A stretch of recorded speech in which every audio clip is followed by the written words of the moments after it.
que j'ai beaucoup admirés dans ma vie, que ce soit les politiques ou même d'autres aventuriers, sont souvent passés par la prison. Et en fait, je pense qu'il faut pas avoir honte de ça. Mon père en a fait. J'ai préparé ma fille déjà à l'idée que je serais un jour incarcéré et qu'on lui en parlerait à l'école. Et donc j'ai fait beaucoup de choses dans ma vie et je reconnais que ça j'ai pas encore fait. Donc en plus ça m'intéresse d'un point de vue sociologique.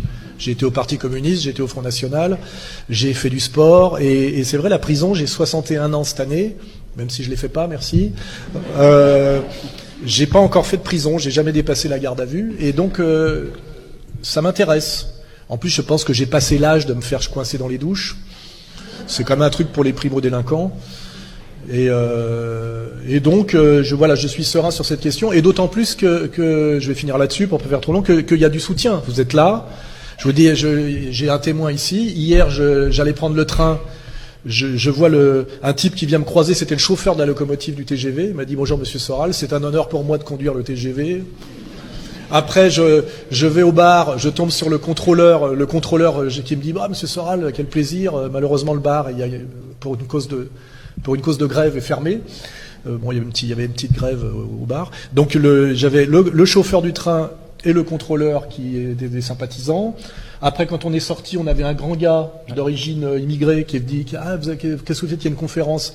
Je viendrai, je suis déjà venu. Et le type était prof en plus, hein, ouais. Prof de biologie ou je sais pas quoi. Prof de biologie. Ouais. Issu de l'immigration.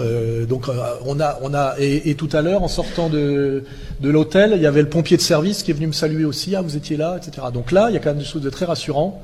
C'est qu'en fait, la France profonde, hein, la vraie France, la France du travail, me connaît, sait à peu près qui je suis et ne croit pas à la diabolisation des médias.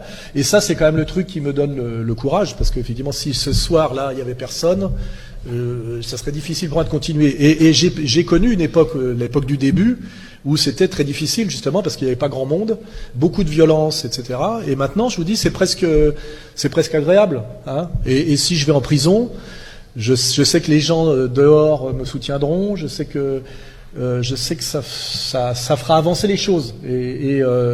Donc, je suis, je vous le dis, très serein sur cette question, et je vais finir là-dessus, grâce à vous et à votre présence, bien évidemment. Et je vous en remercie. Voilà.